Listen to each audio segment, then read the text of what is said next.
Bapak, Ibu, Saudara dan Saudariku terkasih, selamat sore berkah dalam. Selamat sore berkah dalam. Pada sore hari ini kita menyatukan iman kita bersama liturgi gereja yang memperingati Santo Ambrosius, Uskup dan Pujangga Gereja pada abad keempat. Kita mendengarkan istilah Vox Populi, Vox Dei. Itulah yang terjadi ketika Ambrosius dipilih sebagai uskup. Ketika ada satu suara yang menyerukan Ambrosius uskup, maka semua orang menyerukan nama yang sama. Dan pilihan kepercayaan umat dijawab Santo Ambrosius sepanjang hidupnya dengan sepenuh hati, menjadi garda terdepan di dalam menjaga iman dan mengembalakan umat Allah pada zamannya.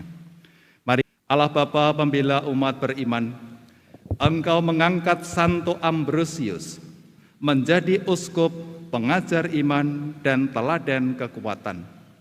Bangkitkanlah kiranya di dalam gerejamu pemimpin-pemimpin yang kuat, tegas dan bijaksana. Demi Yesus Kristus Putra Tuhan kami, yang bersama Diko dalam persekutuan Roh Kudus, hidup dan berkuasa Allah sepanjang segala masa. Amin. Allah sendiri datang menyelamatkan kalian. Bacaan dari kitab Yesaya. Padang gurun dan padang kering akan bergirang. Padang belantara akan bersorak-sorai dan berbunga.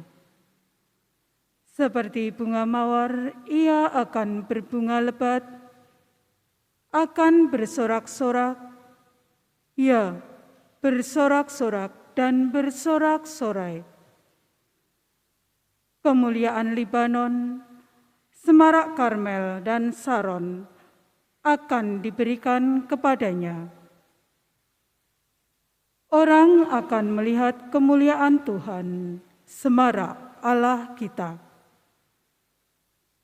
Kuatkanlah tangan yang lemah lesu, dan teguhkanlah lutut yang goyah. Katakanlah kepada orang-orang yang tawar hati, kuatkanlah hatimu, jangan takut. Lihatlah, Allahmu akan datang dengan pembalasan dan ganjaran. Ia sendiri datang menyelamatkan kalian.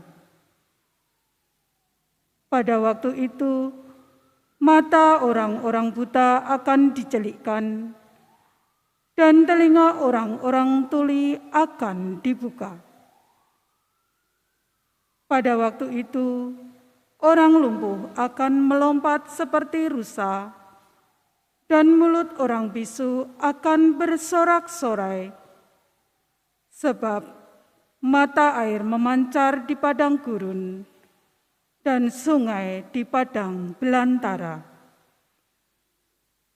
Tanah pasir yang hangat akan menjadi kolam dan tanah gersang menjadi sumber-sumber air.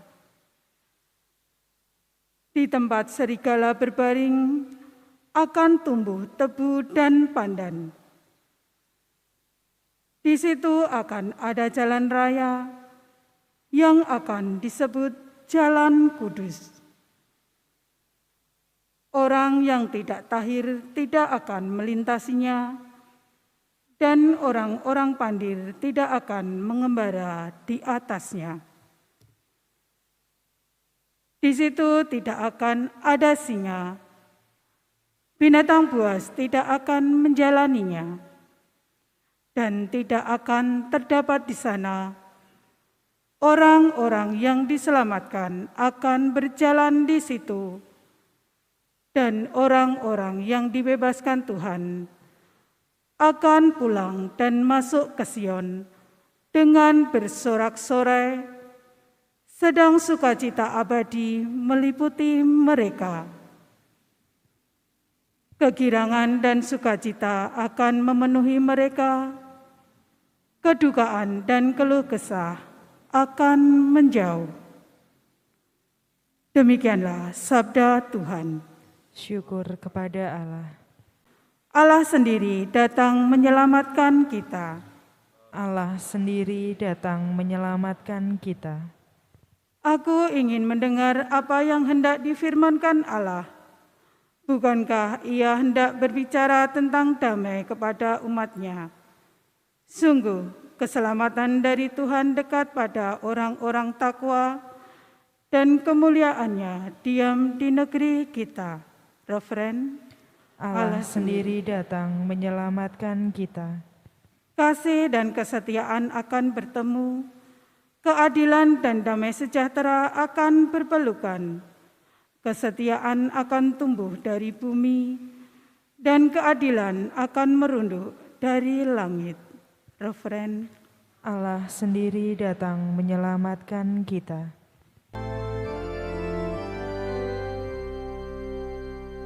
Haleluya, haleluya, haleluya. Haleluya, haleluya, haleluya. Lihat Raja kita, Tuhan semesta alam datang. Ia datang membebaskan kita dari belenggu perbudakan. Haleluya, haleluya, haleluya. Tuhan bersamamu.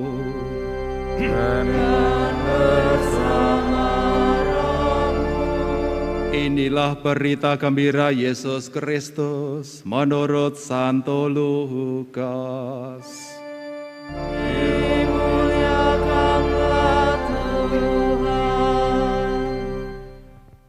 Pada suatu hari, ketika Yesus sedang mengajar, ada beberapa orang Farisi dan ahli Taurat duduk mendengarkannya.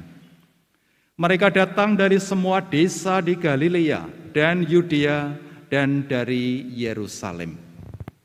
Kuasa Tuhan menyertai Yesus sehingga ia dapat menyembuhkan orang sakit. Maka datanglah beberapa orang mengusung seorang lumpuh di atas tempat tidur. Mereka berusaha membawa dia masuk dan meletakkannya di hadapan Yesus. Tetapi karena banyaknya orang di situ, mereka tidak dapat membawa masuk. Maka mereka naik ke atas rumah dan membongkar atap itu. Kemudian mereka menurunkan si lumpuh ke tengah-tengah orang banyak, tepat di depan Yesus. Ketika Yesus melihat iman mereka, berkatalah ia, "Hai saudara, dosamu sudah diampuni."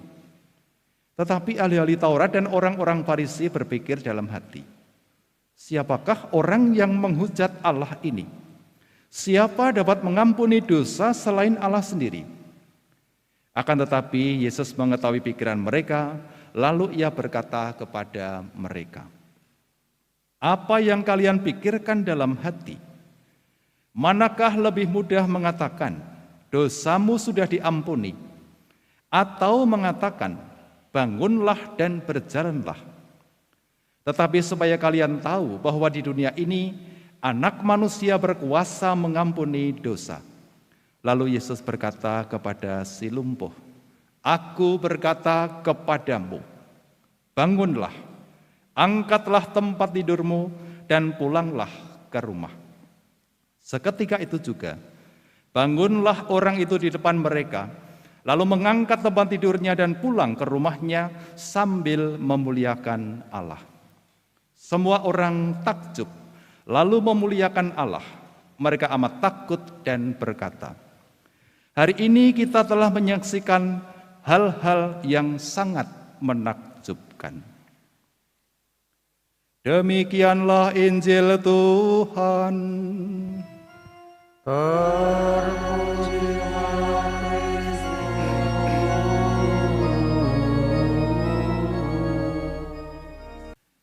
Bapak Ibu, saudara-saudariku terkasih, tadi siang kembali disiarkan di televisi kegiatan penerimaan bantuan sosial yang pada akhirnya dibubarkan oleh Satpol PP karena melanggar protokol kesehatan yang ditentukan.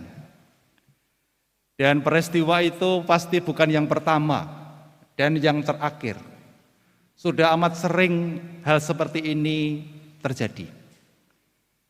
Dan memang suatu bantuan yang sifatnya gratis ini akan mudah membangkitkan respon orang. Orang dengan berani bertaruh untuk banyak hal supaya mendapatkan itu.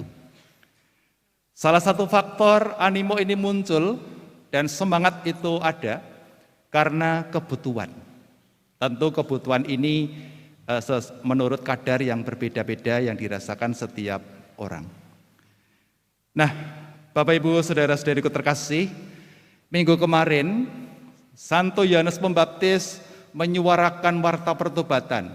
Bertobatlah, kerajaan Allah sudah dekat.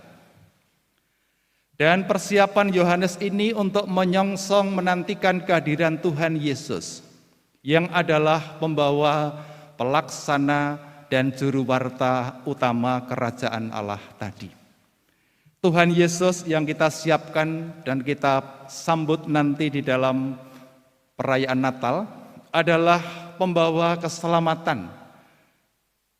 Dan bagi kita keselamatan itu adalah tawaran. Kita bisa menjawabnya, menerimanya, tetapi juga bisa menolaknya. Tuhan tidak pernah memaksa sebagai bentuk penghormatan terhadap manusia yang diciptakan dengan segala kehendak bebasnya. Maka apa yang kita jawab kepada Tuhan, ini yang seringkali didasarkan kepada faktor kebutuhan. Kalau orang tidak terlalu butuh keselamatan, maka biasanya juga responnya kecil bahkan tidak ada. Sangat mungkin tawaran dari Tuhan ini tidak hanya tidak dibutuhkan, tetapi mengganggu zona aman kehidupan orang. Maka yang muncul adalah sikap anti atau menolak dan bahkan sampai pada memusuhinya atau membencinya. Nah, hari ini kita diajak untuk menyambut tawaran keselamatan Tuhan sebagai yang utama dan pertama bagi kita. Utama itu pokok, tak bisa digantikan yang lain. Kalau pertama itu lebih urutan, 1, 2, 3. Sebelum yang lain-lain, tawaran dari Tuhan ini adalah yang nomor 1. Kalau tawaran ini bagi kita adalah kebutuhan yang utama dan pertama, respon yang muncul adalah semangat dan berani bertaruh memperjuangkan segala sesuatu demi mendapatkan apa yang diwartakan dan ditawarkan Tuhan. Kisah iman seorang lumpuh yang dibantu saudara-saudara yang lain menjadi contoh bagaimana menanggapi tawaran keselamatan dari Tuhan sebagai yang utama dan pertama. Dan inilah yang ditawarkan kita pada sore hari ini.